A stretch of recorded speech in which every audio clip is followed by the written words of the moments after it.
Okay, now I mentioned this in the video I posted yesterday. It's a big video, but I put it in the middle of it. This is the stuff about Endeavour. His deleted posts, his utter sketchiness, it goes beyond sketchiness. I mean, I'll just put it up front. I believe this man has been an FSB Connect with dissident right figures.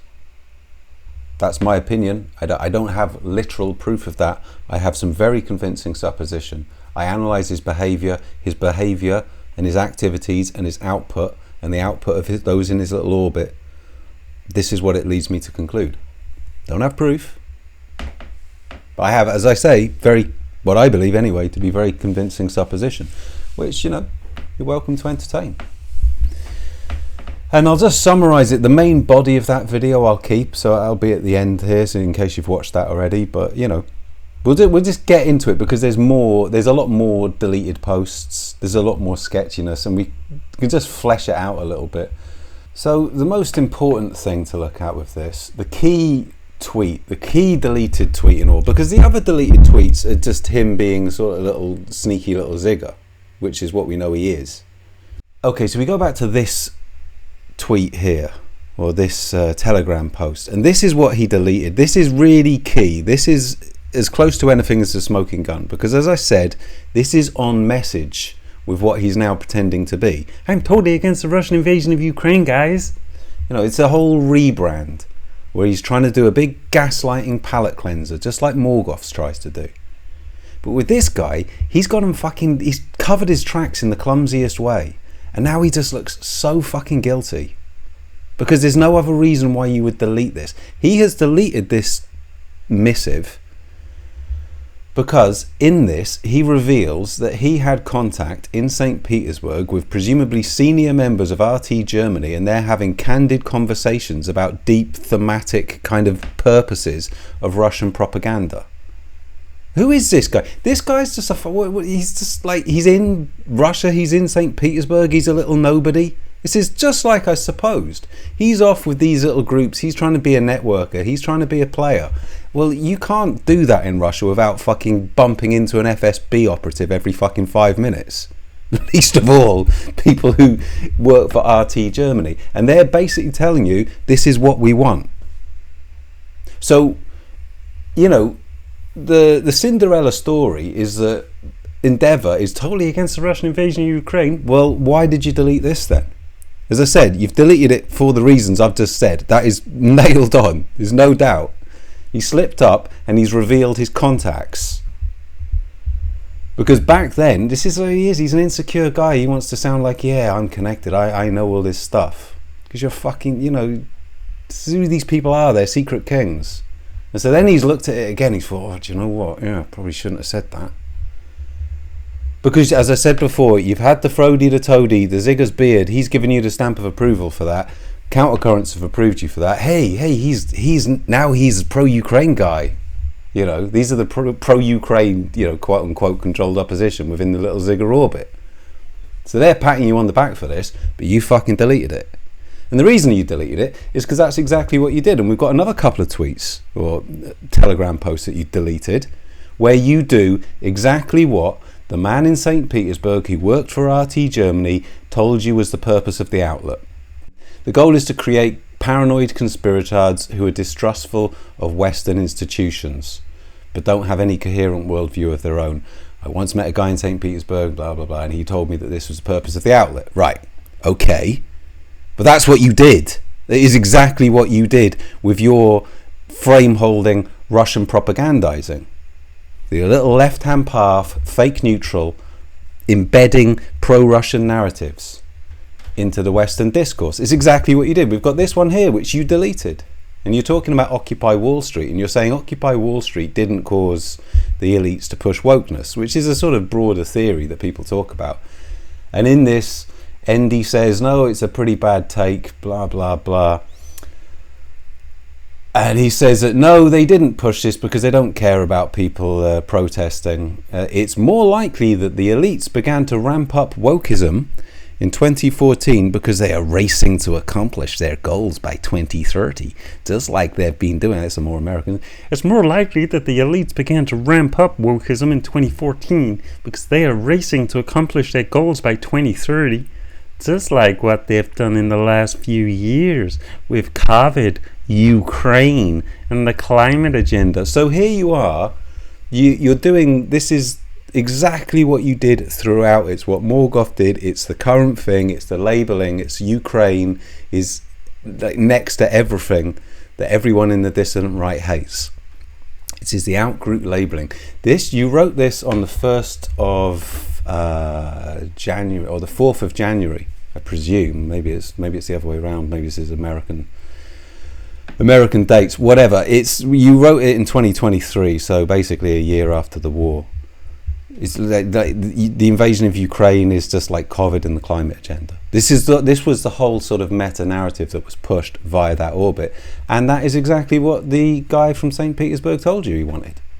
Basically, you get a load of paranoid conspirators who are distrustful of Western institutions and label the invasion of Ukraine as something to do with all the the Western institutions that people are paranoid about and forming conspiracies about. It's exactly what you did, and it's not the only place where you did, because we've got another one which you deleted.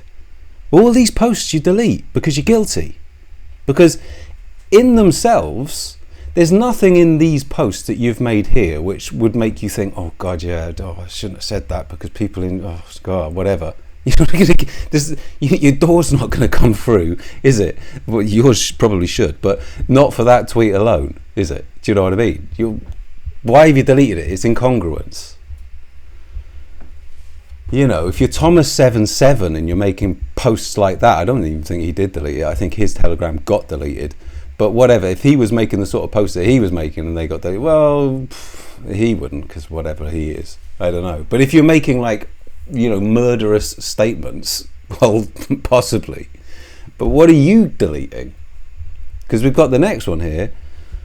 And this is more just like telling people to look away. This is more like not my problem bro shit, isn't it? Because here you are saying no one's claiming the Russian-Ukraine is manufactured, it's of massive significance. The point is that people are so caught up in the spectacle. So you're telling people, you're subcommunicating that they should look away, that they have more or less forgotten about the tyrannical vaccine campaign and are uninterested in the horrific revelations which have come to light since, presumably. So you're basically saying, no, don't look at the Russian and Ukraine invasion. You should be focusing on this, right? Well, whatever. And then we've got, obviously, the Russian-Ukraine conflict isn't a distraction. What is a distraction is the spectacle. That people on the right are arguing about who they support in a conflict in which they have no influence over, rather than considering that there will be major food and energy shortages in the near future. Hot takes on the current thing, again labelling the invasion as a current thing, look away, ugh, God, cringe, are the right-wing versions of shit-lips supporting the current thing. Spectacle is a distraction from the real-life decisions you will have to make. You are a fucking snake, and you understand all these thematic things that you were talking about with the RT guy. And that's why you deleted that, and that's why you deleted the post where you revealed the shit about the RT guy. Because you have revealed the method, haven't you? You've shown everyone what you've been doing. And that's why you're deleting all these tweets and going, I'm totally against the Russian invasion of Ukraine. And then when people come to you, first time they've ever established any contact with you and say, have you ever, do you think, looking back, there's some stuff in your output that might lead people to a pro-Russian narrative? Blocked. Straight to block. You are such a snake. You are dodgy as fuck, mate. Beyond anyone else I've spoken about. This is the most sketchy shit I've spoken about. The other people, well, they've probably got plausible deniability. They go, I can't help it if people send me money. Like, what am I footing doing? No, I'm footing talking about this. Like, you've probably got enough plausible deniability that they can wriggle off anything potentially. But you look fucking shifty, mate. With your passport and everything else, and your candid conversations, which you suddenly feel very stifled about and try and remove from the internet. especially when it just correlates with your entire pattern of behaviour. Now, there are other things you've deleted as well. I mean, they're just kind of like, they're just comical because they show you what you are, which is, you know, well, you're a liar, aren't you? Because you've said, I'm totally against the Russian invasion of Ukraine. That's a fucking lie. Or, you know, I mean, you reveal it here. There's some tweet here. Again, it's been deleted. This is when you're fucking crying that in Kiev, they're tearing down fucking statues of people like Pushkin and Dostoevsky.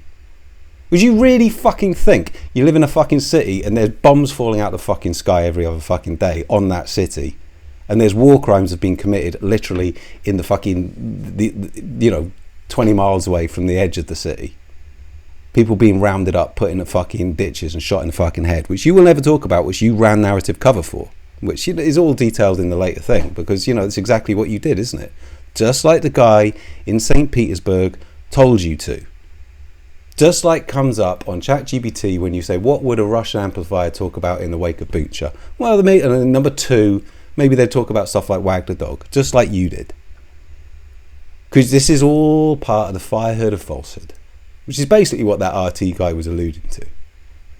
You just flood the narrative of conflicting, you know, oh, maybe it's this, maybe it's that. You're just a fucking snake, mate. Well, here you are, Mr. I'm totally against the Russian invasion of Ukraine.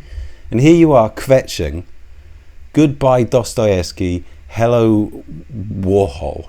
And what does he phrase? I don't have it on the screen at the moment, but I think he says something like, goodbye great Eastern European giant of literature. Hello global homo trash. You have a little fucking cry about it. Well, yeah, they're pulling down fucking Dostoevsky, which, you know, you're a big fan of. Frankly, it's a fucking big trauma bath, isn't it, for the big trauma society of Russia? Well, whatever.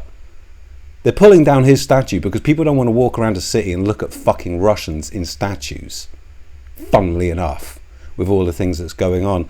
And there you go in Dnipro, which gets fucking bombed as bad as any other fucking major city in Ukraine on a daily basis. Fucking hideous shit. Near Dnipro, they're taking down a Pushkin, who is basically the Carl Benjamin of Russian literature. And you're having a little cry about that, Mr. I'm totally against the Russian invasion of Ukraine. What a fucking snake you are, mate. What a snake you are. Well, anyway, I'm just putting this all together, and I'll tag the rest of the stuff in. I think basically everything else is covered there. You're fucking dodgy, mate. I think you should fuck off. Seriously. You can't go back to Russia. I'll say that later in this. But, you know, maybe go and live in fucking China or something. Because, I don't know. Way I see it, you look fucking dodgy. Very fucking dodgy.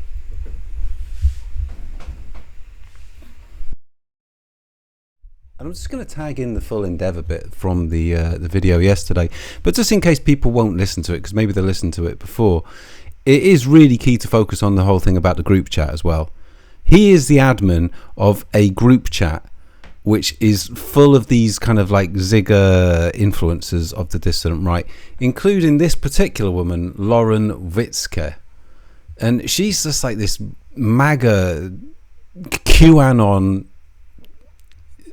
fucking meth head, most likely, but just a skank basically. And then she ran for election. So as I say, you're talking about people, you're looking at their activity, you're thinking especially where they live, their connections, their anecdotes about the people they're speaking to, you know, the nature of the conversations they're having. He's almost certainly he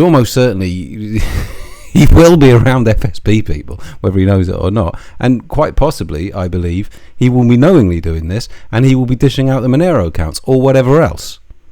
Or just, you know, just acting like a point man, just directing people in what they're doing. And this Lauren Witzke, she's a fucking QAnon. This is all the schizo shit. And she's totally against Ukraine. And if you search every single fucking mention she makes of Ukraine, she labels it all alongside Israel. Israel, Ukraine, Israel, Ukraine, Israel, Ukraine, bang, bang, bang. Because she knows what she's doing. Maybe she's been handled. Who might that be by? I don't know. Well, there's probably got a lot of people there. But, you know, it's all the labeling. This is what they do, because for her audience, these are the labels that work. Just like for Millennial Woes' audience, just like for Morgoth's audience, just like for Endeavour. This is what it is. NLP labeling for, you know, the demographic of choice. And it's just exactly like the kind of figure that the guy in St. Petersburg told him they were looking for, and the kind of narratives that they were looking for. And he kicked out someone from his group for basically not going along with the pro-fucking Russian narratives and for being, you know, against it. So he's finessing the group so it's pro-Russian. Totally against the Russian invasion of Ukraine, guys. Now I've moved back to the West. Fucking snake. Well, anyway, have it on the record. I'll stick that in. I'll stick the bit from yesterday. You can skip that, and then I'll stick at the end. There'll be the sort of analysis of his video essay, Postmodern Tyranny, which he did, I think, the 27th, I think it was, of April 2022. I mean, that's where he plants in all his yes ladders and he does all his NLP. Visual cues, you know, all the fucking rest of it. Current thing, guys. Absolute snake of a man.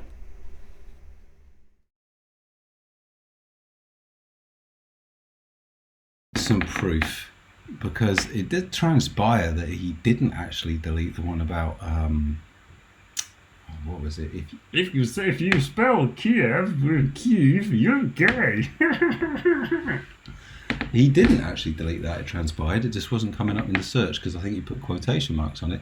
However, what is interesting, if we look on Millennial Woes' channel, I just stumbled on this. Obviously, I'm revealing quite how boring I am. Here we have in the 13th of the 5th, 2022, Endeavour is being sassy again. Zelensky is 2022's version of Greta Thunberg. Okay, Endeavour, that's nice. Let's go there. Ooh, message doesn't exist. Why would you delete that, Endeavour? Because as I say, you're not going to get in trouble for that. This is a man covering his fucking tracks. This is a guilty man. You're showing signs of guilt in this because it's innocuous. It's a sassy comment. Like, if you said something that was a bit close to the fucking line, all right, we can understand that. But that observation there, this is how much of a fucking weasel you are and a snake you are. You're in damage limitation mode. And why are you in damage limitation mode? I suggest there's guilt there. So this is something else just to go into the little For the record, you're covering your tracks on even the most innocuous statements. This shows guilt, pal. Cleaning house. Why might that be? There's no mention of the conflict that he's totally against, you know, in 4 years. This guy is a fucking liar. He's not totally against the Ukrainian invasion. Not at all. He's just covering his tracks about it. If you were against it, Endeavour, you would fucking talk about it. But here you go. You've cleaned house. And there's no mention of Putin anywhere. He's gone. Why is he gone? That's weird. Are you telling me you've never mentioned Putin on your Telegram? Zelensky. Let's type in Zelensky. Oh, no mention. But there was at least one. And the point is here, look, I mean, this is just one. But if you're going to delete something as innocuous, something as inane, just this inane, sassy quip, what else have you deleted? Do you know what I mean? And again, this just shows guilt. This just shows fear. And like, you know, this is what happens, isn't it? When people have guilt, they start to exhibit fear. Because, you know, the two things are connected. They know that they're guilty and they're scared about the consequences. And I worry. And I worry. And I worry. Because I've been criticized for, like, not saying enough about Putin or not saying enough about Ukraine because I don't really know very much about that part of the world. But I get the impression we're being caught in a vice here.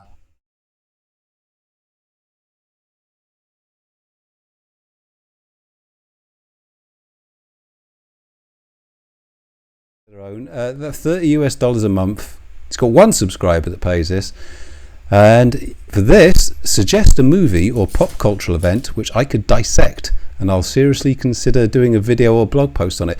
Well, that's interesting, isn't it, Morgoth? Because just in the wake of the Butcher Massacre, you did a movie or pop cultural event which you dissected, which was Wag the Dog, in which you talked at length about, or you actually said in your own words, "Oh, Wag the Dog is so on the nose what's going on at the moment, man. I can't even believe it, oh, for hell." Which is a really bad version of your Geordie accent, but still.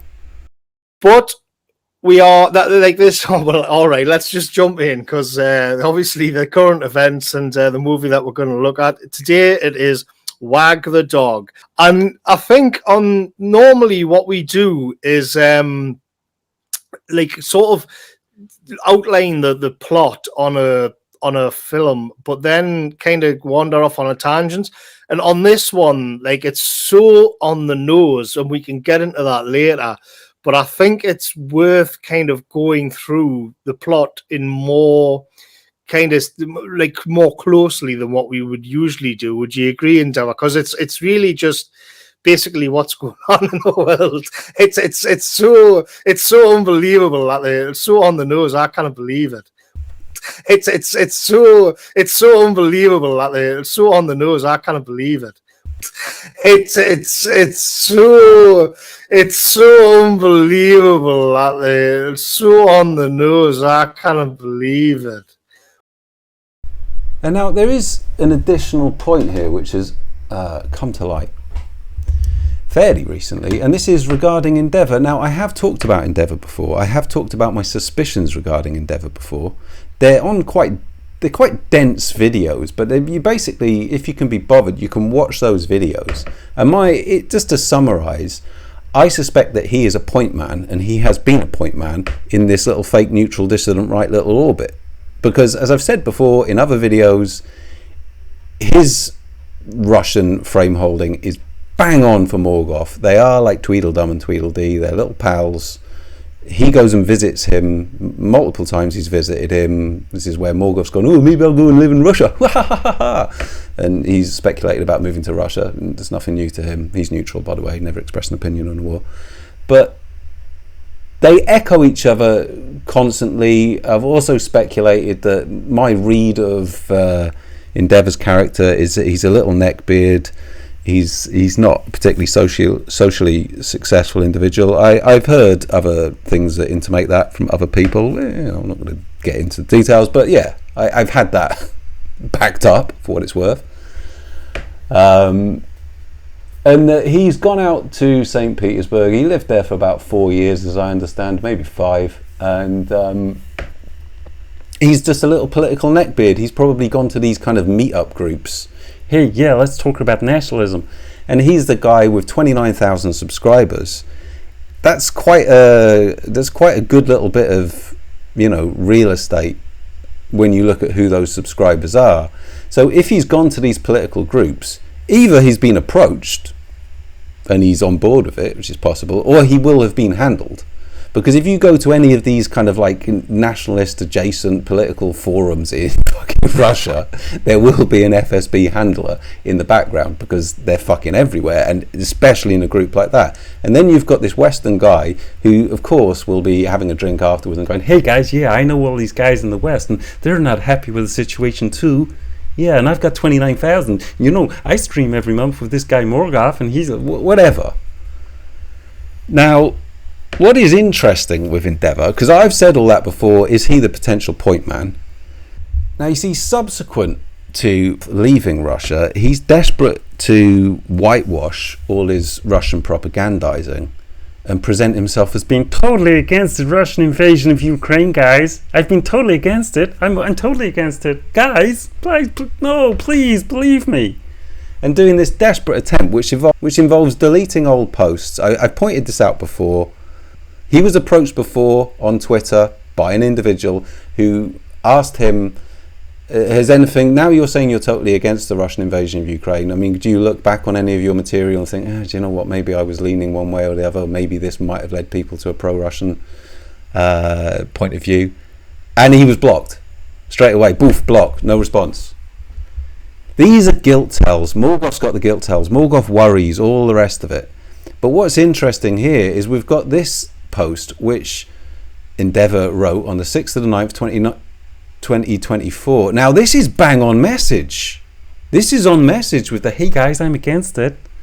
I mean, I won't read it out all, it'll be on the screen, but in this he says, presumably this is the thing you're worried about here, Endeavour, because everything else here is on message. This is good stuff. You got forwarded by Countercurrents, you got forwarded by Frody the Toady. So these are the quote-unquote, very big quotes, pro-Ukraine voices. So this is your people, right? And they're saying, hey, great stuff. Frody's telling, oh, good stuff this from Endeavour. He's praising you for this.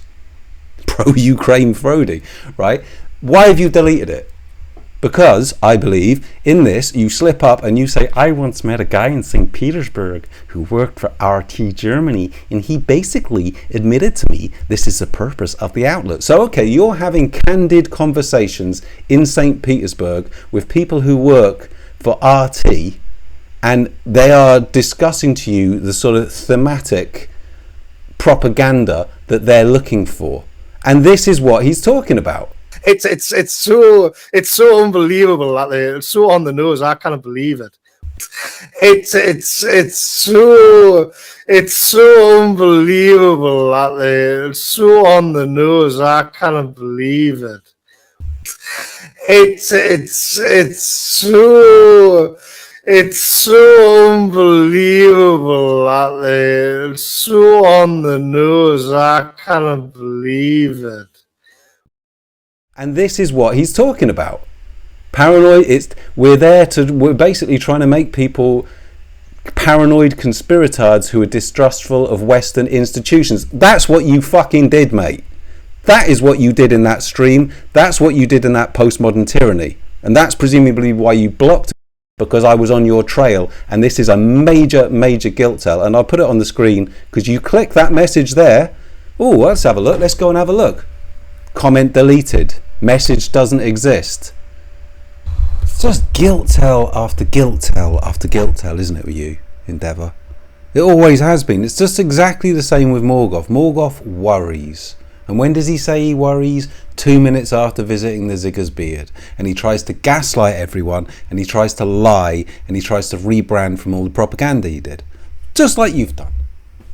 And there you are, as I said, I don't know, a year ago. I think you're the point man. I think you've been handled. I think you've been approached. Maybe you've dished out the Monero accounts behind the scenes. I don't know. But you are fucking shifty as fuck because you've been covering your tracks. And you're clumsy. You're like all you people. You think you're cleverer than you are. Your hubris will bring you down. You don't have humility, do you?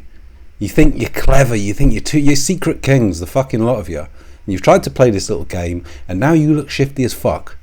There's a whole lot more that I could get into. I don't want to waste it in this particular video because this is not really the purpose of this video. But there is a shitload more, mate. You apparently you've got some group chat which you've had since 2020, which is full of all the Zigger usual suspects, full of all the big fucking Zigger accounts. And you banned people, specifically one person. You banned him for being pro-Ukraine. Kicked him out of the group. And there were other people in that group. There was some woman, I don't have the name here, I'll stick it in the comments if it's necessary. There was some woman who actually, she was a magatard, and she went and she actually ran for office in America or something. So you, while sitting in St. Petersburg, are admins of all these groups with all these Russian amplifiers, like Morgoth. And I'm totally against the Russian invasion of Ukraine. And there you are, deleting posts like that. You are fucking shifty, mate. And you've shat all over yourself because you should have stayed in Russia. Now you can't go back to Russia now, can you? Because you've, as I say, there's no way you can do that. Because you've come and you tried to rebrand. You can't serve two masters. Pick up a Bible and read it. Well, you won't do that. Because you haven't got the humility.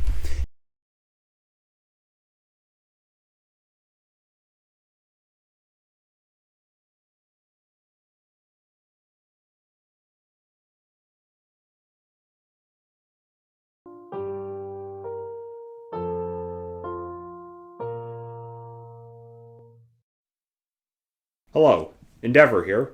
I recently read the essay The Power of the Powerless by Václav Havel. Okay, so he begins this article with what you could call this is him basically borrowing authority. So he talks about Václav Havel's book, The Power of the Powerless. I mean, this is a way to basically get dissident credibility by proxy. It's designed to lower the reader's guard and basically tell you, he's doing some research on things. But all this does is this is a delivery device for what's going to come next. And it's basically him saying, I'm not pushing an agenda here. I'm just doing some, dissident theory. It is basically a credibility loan. Just a way, as I say, to drape himself in moral authority.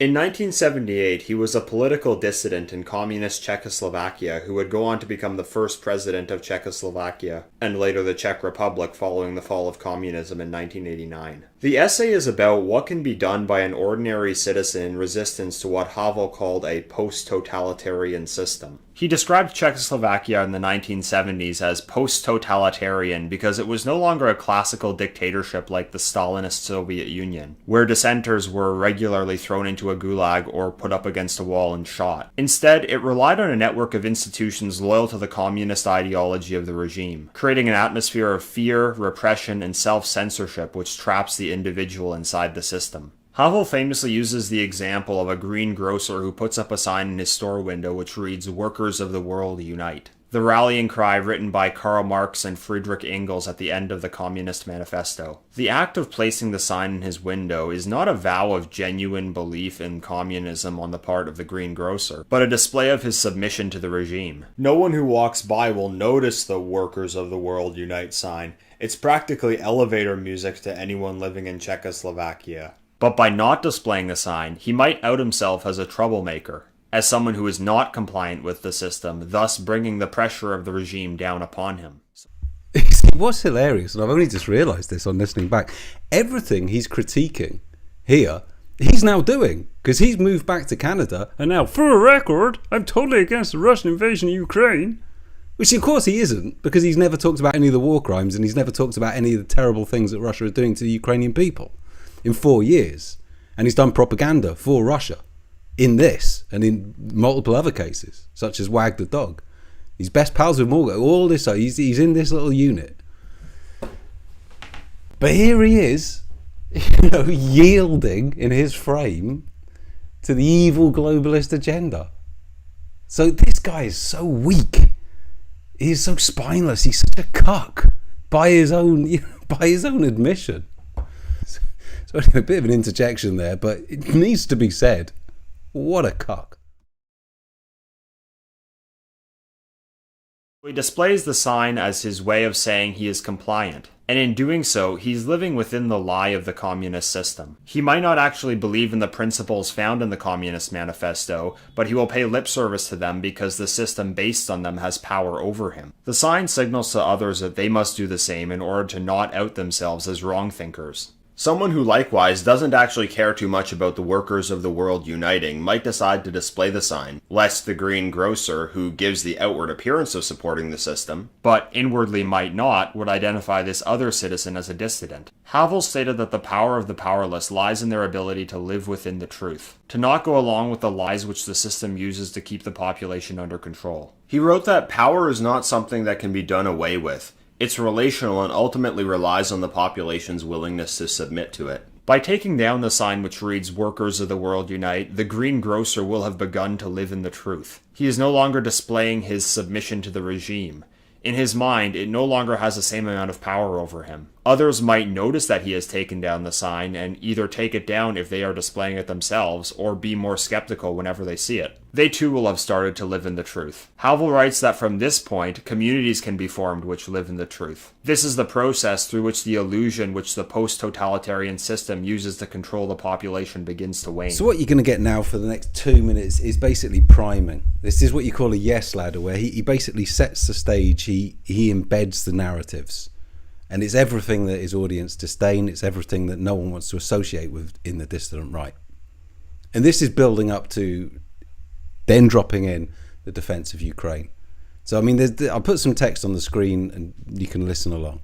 The resemblance between the post-totalitarian system Havel describes and the system which exists in the West today surely is uncanny. In the same way that the sign which read "Workers of the World Unite" was a symbol of compliance to the communist system in Czechoslovakia, today the rainbow flag or the medical face mask serve as symbols of compliance to the system of globalism. Take the mask, for example. A guy could be wearing it not because he actually believes that a deadly pandemic is going on and that it will protect him, but because he sees some woman wearing it and he thinks that she will scold him for not doing so. Simultaneously, that very person who he wears the mask to avoid a confrontation with could be only wearing it because she is afraid that he will scold her for not wearing it. So it gets two people who have not exactly bought into the dogma to go along with the lie in fear of being outed as a wrong thinker. By taking off the mask, the man begins to live in the truth. And by doing so, the woman might see that he has taken off the mask and do the same. Now they have a group of people who are living in the truth which can grow from there. It's certainly applicable to the present day, and again, I'm far from the first person to point this out. But what I want to look at here is not the similarities between the communist system Havel wrote about and the present day, but what I believe to be a fundamental difference between the two. And I believe that this can be found in the slogan, "Workers of the World Unite" itself. It's the rallying cry for a worldwide revolution to bring about a classless workers' utopia, completing Marx's historical dialectic. The slogan dates back to the 19th century. Now, let's contrast that with analogous slogans employed in the West today. Diversity is our strength, Black Lives Matter, Stay Home, Save Lives, Our Democracy, Build Back Better, Stand with Ukraine. They are all similar to the Workers of the World Unite slogan from the Communist Manifesto in that they are these Orwellian pledges of submission to a totalitarian system. So here you can see quite clearly he has designed a yes ladder to make people associate supporting the nation, which at this point, just reeling from the Bucha massacre, has had at this point where we two and a bit months of daily war crimes against it. He's never mentioned a war crime in 4 years. He's totally against the Russian invasion of Ukraine, guys. Now I've moved back to Canada. Now I want to hide what I've done. So he's labeling this, supporting the nation of Ukraine, along with all the things his audience will hate. He's yes-landed it. He's brought you to that point, and he's saying that this is a submission to a totalitarian Orwellian regime. Let's contrast that with analogous slogans employed in the West today. Diversity is our strength, Black Lives Matter, Stay Home, Save Lives, Our Democracy, Build Back Better, Stand with Ukraine. They are all similar to the Workers of the World Unite slogan from the Communist Manifesto in that they are these Orwellian pledges of submission to a totalitarian system. Again, this is 3 weeks since he's done the Wag the Dog stream with Morgoth, where he, essentially embedded a sort of further embedded, which Morgoth has done for months subsequent to that and prior to that. I think the two of these are in cahoots.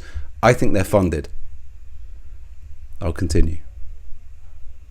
But the fundamental difference is that rather than prophesizing the completion of a grand historical civilizational process like is implied by the slogan, Workers of the World Unite, these slogans, which are used today in the form of Twitter hashtags, are only applicable to events of a 2 or 3 month window, then discarded and replaced with a new slogan of compliance to the globalist system. I believe that what separates the communist tyranny Havel was writing about in the 1970s and the globalist tyranny which rules the Western world today is that the former was a modernist tyranny and the latter is a postmodernist tyranny. I recently reread the book The Postmodern Condition by Jean-François Lyotard. In the book, Lyotard defines postmodernism as the loss of the belief in grand historical meta-narratives. Back in 2020, I made a video about this book and how postmodernity helps explain the death of the historical epic film genre. Okay, so I've just done a quick edit point here because he basically talks about postmodernity and meta-narratives for about 3 minutes.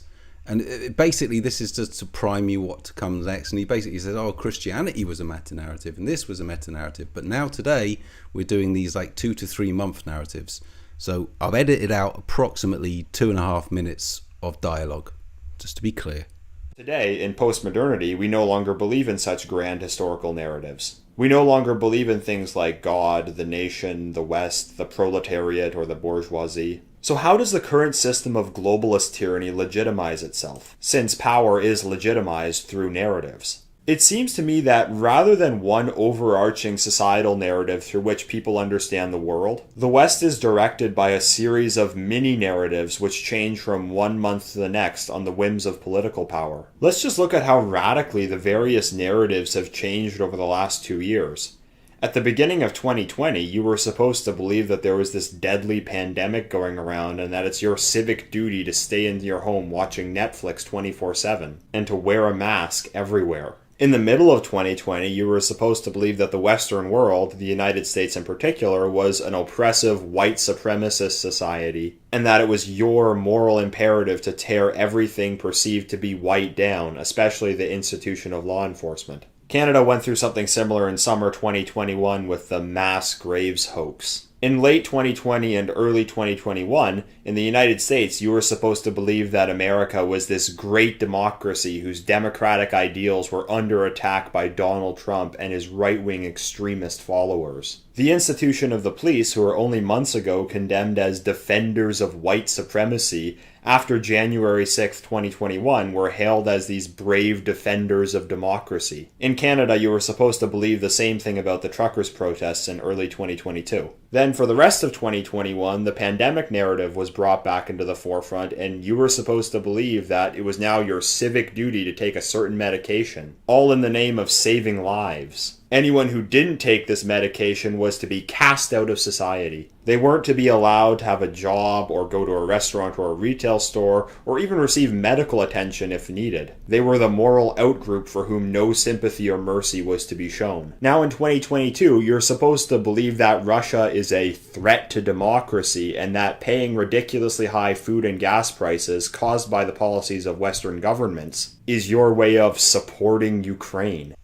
I really don't think I need to expand on this. I mean, you can just listen to it. This is absolutely NLP. There's no question. And he's written this out. He's planned this. He's drafted it. He's gone away. He's edited it.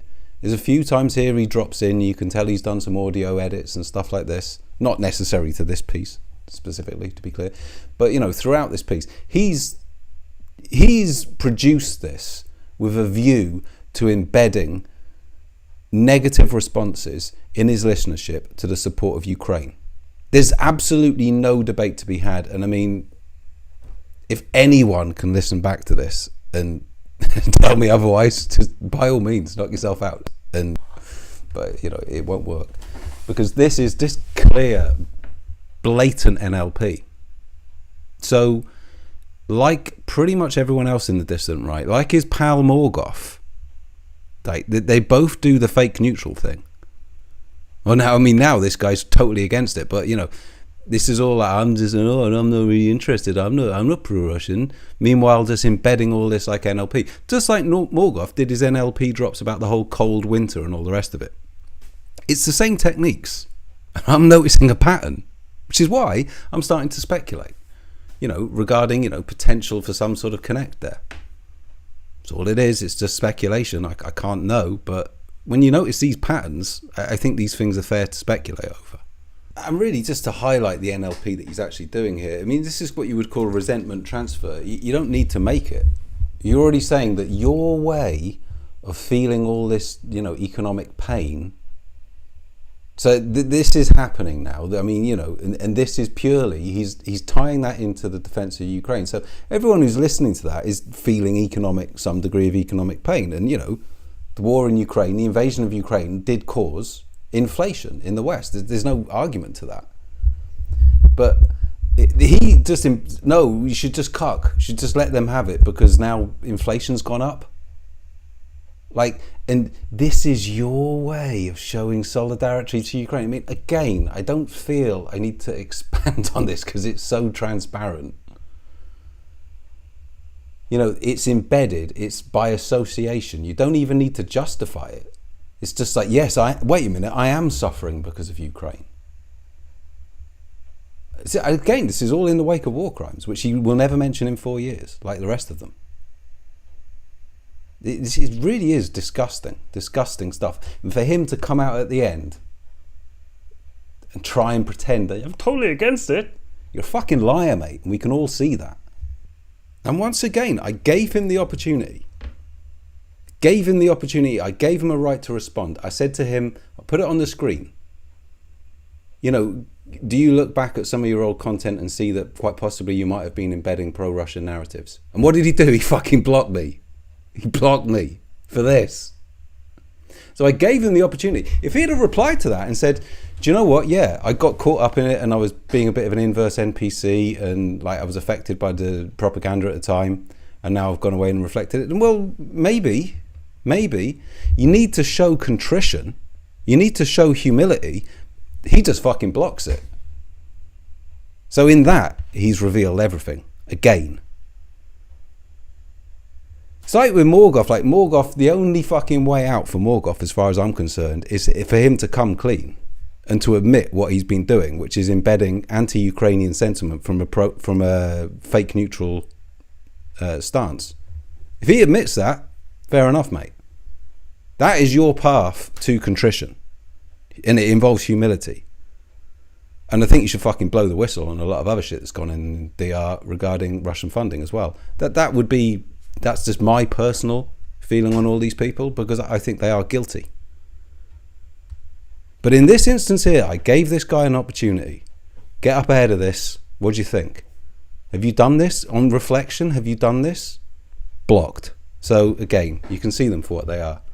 Now in 2022, you're supposed to believe that Russia is a threat to democracy and that paying ridiculously high food and gas prices caused by the policies of Western governments is your way of supporting Ukraine. And you're supposed to cheer along as Western governments antagonize a nuclear power. So here you go. You've got a call to cuckoldry. This is so wretched. These people are so wretched. Morgoth does this all the time. They all fucking do this. Oh no, poking the bear, like, oh no, we're going to pay the consequences, we're going to get bombed, like, oh no. Just cuck to this fucking invader that's going around rounding people up, dragging them out of their fucking basements where they're hiding from the fucking bombs. Pull them out, take them to industrial estates, torture them, beat them, then put them in ditches and shoot them in the back head. Just fucking cuck to them. Oh no, it's a nuclear state. What are we doing? We must be mad. Oh, you're paying exorbitant food and gas prices. Oh my God. Just cuck. Like, this guy is a cuck. And most people in the dissident right are cucks. So it makes sense on some level to use this narrative, but it is what it is. You're supposed to cheer along as Western governments antagonize a nuclear power. If you're a boomer, you're supposed to see the Russia-Ukraine conflict as analogous to World War II, or rather Hollywood movies made about World War II. And if you're a millennial, you're supposed to see the conflict as analogous to Star Wars or Harry Potter. This is just total straw manning. He does this in the Wag the Dog stream, and he basically says, oh yeah, people on the internet, they're all just saying this is all like Voldemort and Putin's Voldemort. Look, if people are saying that on Facebook, you can just ignore it because it's just naff, it's bullshit. But what these people do is they'll take some fringe, absolute minor thing and they'll go, oh my God, guys, this is the narrative now. Because it's there to cheapen anyone who is showing genuine solidarity with Ukraine, with Russia's enemy. It's quite simple. So it's just, the whole tone of this is just to make it quote unquote cringe, to be seen as supporting Ukraine. And it's been very effective in the distant right because they are inverse NPCs for the most part. So this is nudge unit shit. They know the demographic and they just press the buttons. It's very simple stuff. I mean, you know, it's just such straw manning. It's such intellectual dishonesty. But, you know, what do you expect from these people? The same people who months ago were on a moral crusade to save lives are now the loudest advocates of policies which risk causing a nuclear conflict. And they always give you someone that you're supposed to hate. One day you're supposed to hate the police and the racists. The next day you're supposed to hate the conspiracy theorists and the anti-medicationers. Today they want you to hate the Russians. Tomorrow they're going to want you to hate the climate change deniers. You're supposed to hate the Russians now. Next, you'll be... And notice that he edited this point in. You can tell by the audio change. So he'd obviously listened back and he thought, no, this isn't enough. I need a little chaser here at the end of it.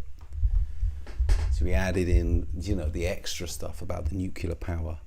It's a call to cuckoldry. It's the most repulsive, low-energy, fear-based response to evil.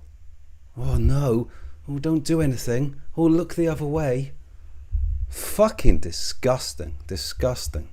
Today, people are bombarded with information 24/7 via their screens. This constant barrage of information overloads their ability to process any of it. People today do not have the mental capacity to remember what they believed 3 months ago because in that space of time, they are overwhelmed by one narrative after another to the point where something that only happened a couple months ago, which in another era would be seen as very recent, is perceived as ancient history. Their brain needs to clear its memory space every couple of months to make room for the new information they need to consume. Another great example of this is with the certain medication. People were initially told in early 2021 that this medication was going to end the pandemic. 2 shots and then that's it. Then a few months later they were telling us, well, now you actually need to get a 3rd shot. And then they said you'll need to get a 4th shot.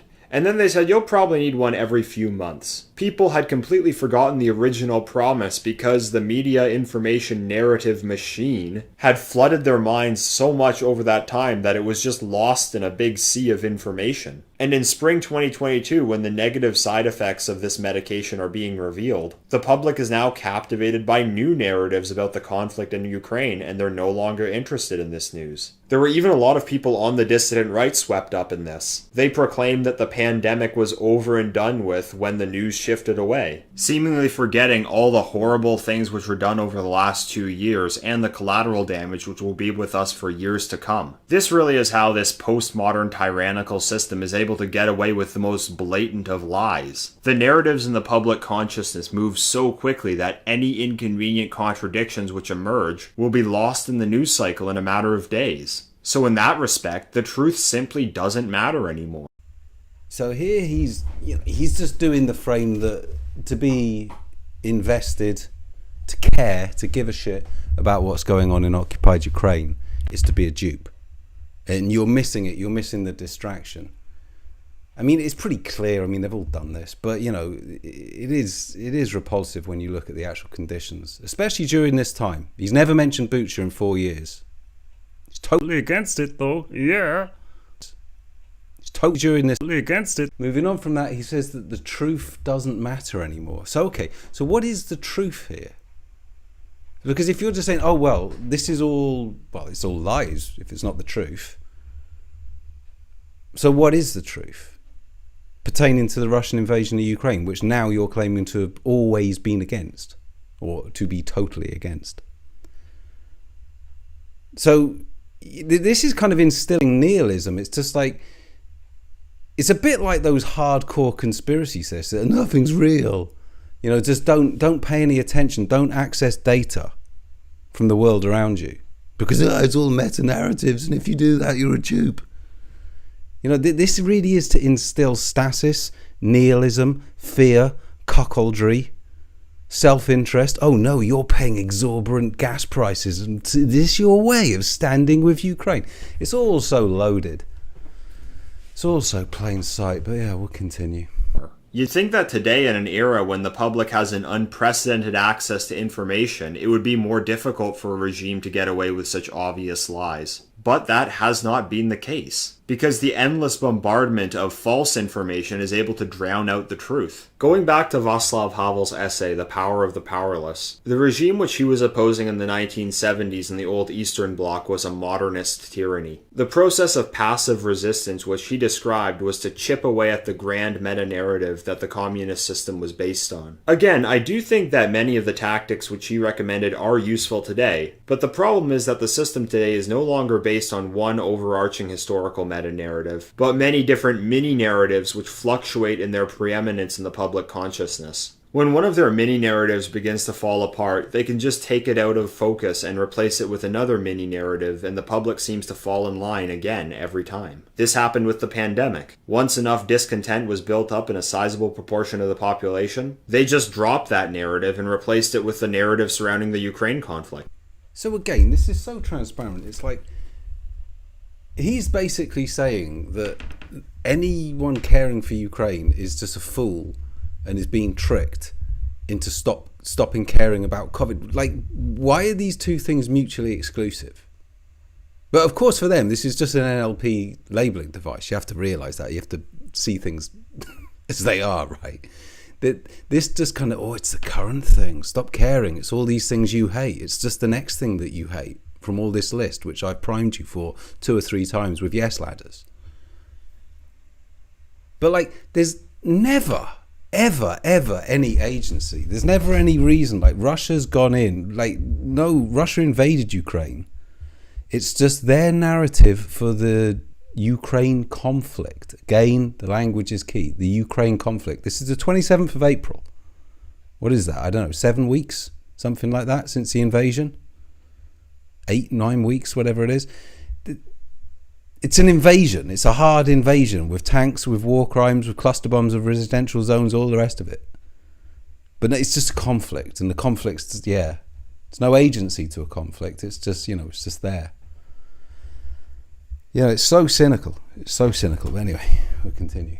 And it seems like they've been able to take the public for a ride yet again and bury the animosity which they had accumulated. Now, I don't think it's accurate to say that people don't believe in any kind of meta-narratives today. For example, the narratives of black liberation, decolonization, or certain events during World War II do form what I would call the anti-white meta-narrative. This is a long historical narrative which determines how we understand the issue of race today. Similar narratives exist for gender and sexuality as well. These do resemble meta-narratives. They've been built up since the end of the Second World War, before postmodernity had fully taken effect. What I think has happened over the last few years is that these bigger narratives have been integrated into a more recent system of rapid narrative change. They're always active to some degree. The ideology remains in place, and so do the policies. But the narratives fluctuate in their predominance in the public's mind. For example, the anti-white narrative was first and foremost in 2016 before the Trump election, summer 2020, and during major events like the Kyle Rittenhouse trial. But then they take a backseat temporarily when there's a drive to get everyone to take a medication, or when they want to fearmonger about Russia or the dangers posed by climate change. This process of control through rapid narrative change is reflected by the behavior of normies on social media, or the NPCs as they're now known. There's the new meme, I support the current thing. I think this perfectly captures the essence of postmodern tyranny. The NPC picks up signals from the media what they're supposed to believe today, and on a dime, they adopt their new beliefs and change their profile picture, signaling that they're a good compliant sheep.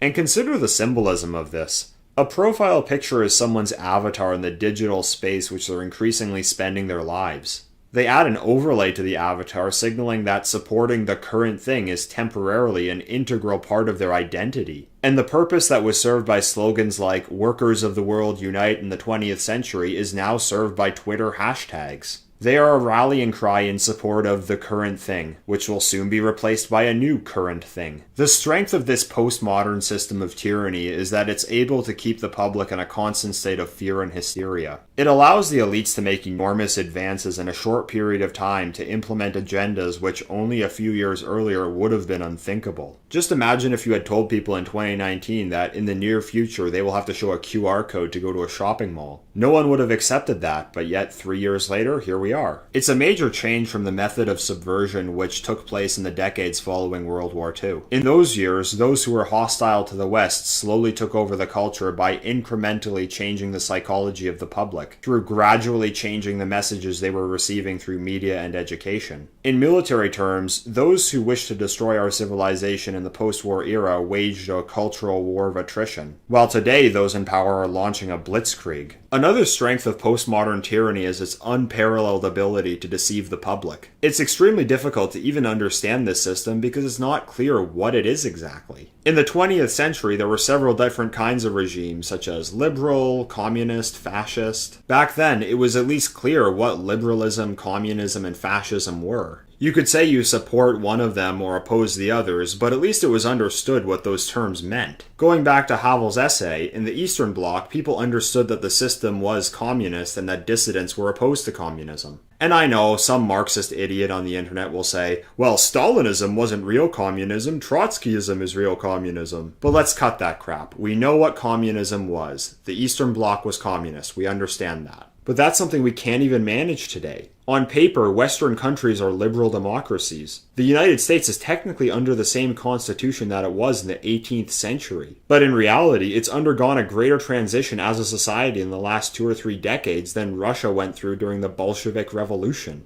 I have many criticisms of liberalism, which I've spoken about at length on my channel, but I've come to the realization that many of these criticisms are moot.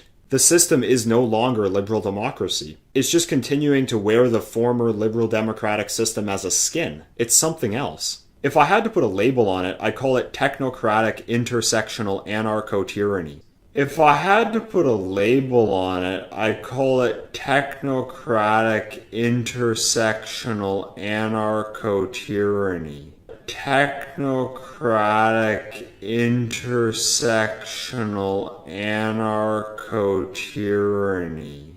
But even if you asked 5 different people on the dissident right to describe the system, they'd describe it differently. And for the general public, they're still under the illusion that the system is liberal democracy. Now, here's what I think is the disadvantage of this postmodern tyranny. From the perspective of the globalist elites who are running it, that is. While its ability to make enormous advances in such a short period of time and deceive the public into going along with it is unprecedented, I have my doubts about the long-term sustainability of this system of rule. Because the absence of a grand overarching meta-narrative which legitimizes the system forces it to constantly come up with new mini-narratives to keep the charade going. To do that, they need one crisis after another with the hysteria permanently turned up to 11. It kind of reminds me of that scene in Wallace and Gromit when Gromit is riding a toy train, but the track is incomplete, so he needs to pick up a box of track pieces and rapidly build the track in front of a moving train. The system allows them to move their train full steam ahead without even having finished the tracks they're riding on yet, but eventually the train is going to crash. Now, it does appear that they have a destination in mind, that being Agenda 2030 and the so-called Sustainable Development Goals. I imagine that they'll try to turn the fight against climate change and sustainable development into a new foundational meta-narrative for the new globalist world.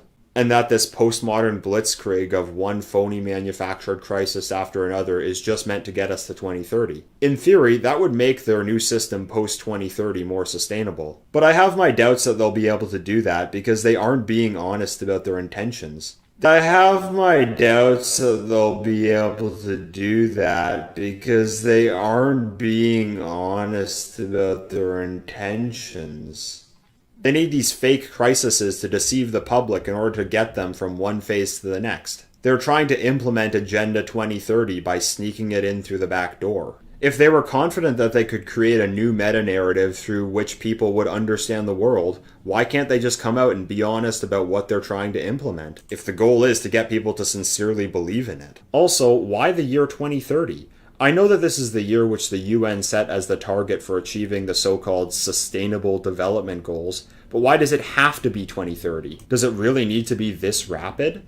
They want to radically transform life on our planet, but they've given themselves such a short timeline to do so. Furthermore, even if they are able to implement this, I still think they'll need to keep this postmodern roller coaster ride going in perpetuity, because they've been pushing fear over climate change for decades, but it's never caught on. So they're going to need to keep the public in a constant state of hysteria beyond 2030. And just like with the pandemic, when it becomes clear that the threat isn't what they're saying it is, the science on climate change is going to have to be changed constantly in order to sustain the illusion. I don't think they'll be able to say, this is the science and that's final. They'll have to constantly explain away more and more contradictions. This is why I'm not so sure this system will last forever, but the damage it will cause is concerning to say the least. I think the real red pill in present-day clown world isn't realizing that one of their countless mini-narratives is false, but realizing that all these narratives are a charade being put on by a hostile globalist elite. That in the short term, we need to disconnect from their system and not buy into their clown show, and that in the long term, we need to clear them out. So there you go. He kind of blathers on towards the end about climate change and a couple of other things. And I mean, the reason why I kept that bit in is he still refers to all these fake manufactured crises. Now, this is what he's labelled the defence of Ukraine and people standing in solidarity with Ukraine. From the off, and he said that this is your suffering. I mean, it's all in the video, so not just to repeat what we've already seen at this point, but, just to highlight what he's done there is he's placed the defence of Ukraine in a package. He's bundled it together with everything the dissident right disdain. Over and over again, he's labelled it. He's made yes ladders explicitly. There's no question. And as I said, this is an edited, curated piece. He's done this with intent. That really is not open for debate. And now he's trying to lie. I'm totally against it. Which the irony is, because he's such a cuck, he is now performing the greengrocer in Václav Havel's analogy. He's doing just that. Now he's returned to Canada and now he's worried for himself. So he's putting the sign in the window himself. So by his own frame, like everything this man says, like there's no strength to this man. Because listen, if you want to be pro-Russian, be pro-Russian. That is ultimately your choice. But don't fucking lie about it, and don't do this fake neutral shit. And then don't try and fucking cover your tracks like this. Because as I said many times with Morgoth, all you do is you show your guilt. I'm totally against it. I never expressed an opinion about the war. These are fucking low quality people. Exceptionally low quality people, and it should go on the record. Anyway, so there you go. I think that's pretty much everything in this video. I don't really think there's much left to say, in all honesty. I mean, there is another video which I'm yet to finish, which will probably be up. I mean, maybe I'll space it out a day or two, which is about their Wag the Dog stream. Fucking Twinkie and Tweedledum and Tweedledee. That's that they recorded 3 weeks prior to this. And again, I mean, I've already alluded to it. This is when, you know, literally when the Butcher News story was right at the peak of the storm, April the 3rd, they went out and they did this information fog. You know. And I mean, I've already recorded that. So that's without the information that I, you know, got from looking at this video and analysing this video. So the recording I've made of that is probably kinder, if you want to put it in these terms. Now I am genuinely suspicious. I mean, as I say, I don't think he's a fucking FSB operative, but I think he's possibly been handled. I think he may have passed on some fucking, you know, crypto accounts. Like he's gone and attended, potentially, I don't know this, he's gone and attended, like, you know, nationalist groups and oh yeah, blah blah blah, and hey guys, yeah, all the rest of it. And he's talked about people and he's spoken with someone. Someone said, well, yeah, this is the kind of thing that Russia wants. Oh yeah, okay.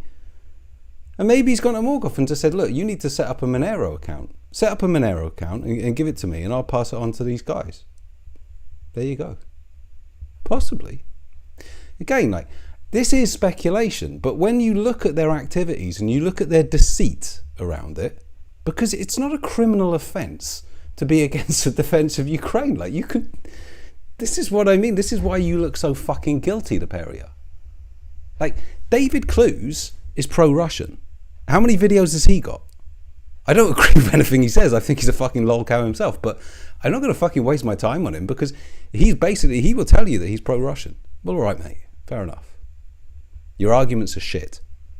You'll expose yourself every time you open your mouth, really. But at least you are being honest about it. So it doesn't have the same deceit. It doesn't have the same left-hand path manipulation of these type of characters. Woes is the same. I mean, Woes is more stupid. So, I mean, he'll... Like, Morgoth... Woes would petition. Because it would, you know, it would bust his fake neutral cover. I mean, Woes a fucking idiot. But, you know... That's another story for another day. But anyway, there we go. This guy, dodgy as fuck. It's not the end of it, Endeavour, because I dare say there will be more videos on you, because I dare say there's a lot more there, and I've only just started looking. So, you know, you can cover your tracks if you like, but, I mean, I have already dug in. I have already, you know, before this is published. So, you know, before you start deleting again, well, you do what you want, mate. You do what you want.